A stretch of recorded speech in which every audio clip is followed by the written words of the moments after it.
ناامید لوگوں کے لیے اللہ تعالیٰ فرماتا ہے، زندگی میں مشکلات، پریشانیاں اور آزمائشیں آتی رہتی ہیں، لیکن ان کے باعث اللہ کی رحمت سے نا امید ہو جانا مومن کی شایانہ شان نہیں۔ اللہ تعالیٰ قرآن مجید میں ہمیں امید اور رحمت کی خوشخبری دیتا ہے۔ سورۃ الزمر میں اللہ تعالیٰ فرماتا ہے، اے میرے وہ بندو جنہوں نے اپنی جانوں پر زیادتی کی ہے، اللہ کی رحمت سے نا امید نہ ہو، یقیناً اللہ سب گناہوں کو معاف کر دیتا ہے، بے شک وہی بخشنے والا مہربان ہے۔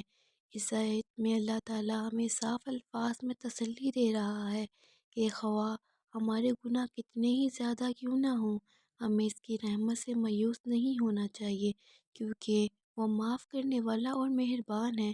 اسی طرح سورۃ الشعراء میں اللہ تعالیٰ فرماتا ہے، بے شک ہر مشکل کے ساتھ آسانی ہے، یقیناً ہر مشکل کے ساتھ آسانی ہے۔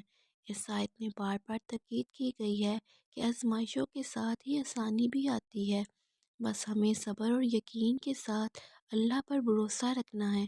نبی کریم صلی اللہ علیہ وسلم نے بھی فرمایا، اللہ تعالیٰ اپنے بندے کے ساتھ وہی معاملہ کرتا ہے جیسا وہ گمان رکھتا ہے، بس اچھا گمان رکھو۔ یعنی اگر ہم اللہ سے اچھا گمان رکھیں گے، اس کی رحمت اور مدد کی امید رکھیں گے، تو اللہ بھی ہمارے ساتھ بہتر معاملہ کرے گا۔ مایوسی در حقیقت شیطان کا ہتھیار ہے، جو انسان کو اللہ کی رحمت سے دور لے جانے کی کوشش کرتا ہے۔ اگر ہم کسی مشکل میں ہیں، پریشان ہیں یا زندگی میں رکاوٹیں آ رہی ہیں، تو اس کا بہترین حل یہ ہے کہ ہم اللہ پر بھروسہ کریں، صبر کریں، دعا کریں اور اپنے گناہوں کی معافی مانگیں۔ رسول اللہ نے فرمایا، جس نے استغفار کو اپنا معمول بنا لیا، اللہ اس کے ہر غم اور ہر تنگی سے نکلنے کا راستہ بنا دیتا ہے، اور ایسی جگہ سے رزق عطا فرماتا ہے جہاں سے اسے گمان بھی نہیں ہوتا۔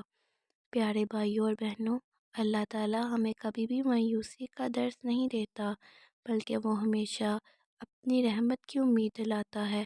اگر آپ کسی آزمائش میں مبتلا ہوں تو اللہ کی ذات پر یقین رکھیں، کیونکہ وہی سب سے بڑا مددگار ہے۔ دعا کریں، نیک اعمال کریں اور صبر و استقامت کے ساتھ زندگی گزاریں۔ انشاءاللہ مشکلات آسان ہو جائیں گی۔ اگر آپ کو یہ پیغام پسند آیا ہو تو اسے دوسروں تک ضرور پہنچائیں، تاکہ زیادہ سے زیادہ لوگ اللہ کی رحمت سے امید باندھیں۔